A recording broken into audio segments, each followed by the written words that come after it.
سورۃ یاسین فضائل سورۃ یاسین درج ذیل ہیں، جیسے کہ سورۃ یاسین قرآن پاک کا دل ہے۔ اس کے بہت ہی زیادہ روحانی، جسمانی اور بے پناہ فوائد کی حامل ہے سورۃ یاسین۔ ہر طرح کی حاجت روائی اس کی تلاوت میں مضمر ہے، اور خاص کر اسے پڑھنے سے اللہ تعالیٰ بہت زیادہ راضی ہوتا ہے۔ احادیث میں ہے کہ اس کے بے پناہ فضائل ہیں۔ ان میں سے چند احادیث حسب ذیل ہیں۔ احادیث ہے، حضرت عائشہ صدیقہ رضی اللہ تعالیٰ عنہا سے روایت ہے کہ رسول اللہ صلی اللہ علیہ وآلہ وسلم نے فرمایا کہ قرآن میں ایک سورت ہے جو اللہ کے نزدیک بڑی عظمت والی ہے۔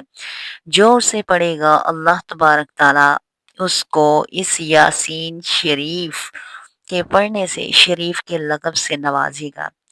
رابعہ اور مضر کی تعداد سے یہ زیادہ تر وافر مقدار میں پڑھنے والی صورت ہے۔ اس صورت کے پڑھنے والے کی شفاعت قبول کی جائے گی۔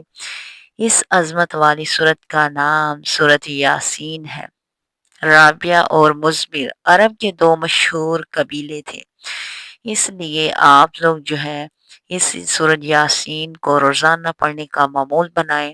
صبح و شام آپ ایک ایک دفعہ پڑھیں گے تو اپنی دنیا اور آخرت میں فلاح پائیں گے۔ دن سے لے کر رات کا اور رات سے لے کر دن تک اللہ تعالیٰ کی ذات کی حفاظت میں آپ رہیں گے۔ اس کو اجر ثواب کی نیت سے ضرور شیئر کریں۔ سورۃ یاسین آپ کے دل کو، آپ کی روح کو، آپ کے جسم کو تسکین بخشتی ہے، اور اللہ تعالیٰ کی ذات اس کے پڑھنے والے کے 10 قرآن پاک کا ثواب دے گی۔ ماشاء اللہ، سبحان اللہ، جزاک اللہ خیرا کثیرا۔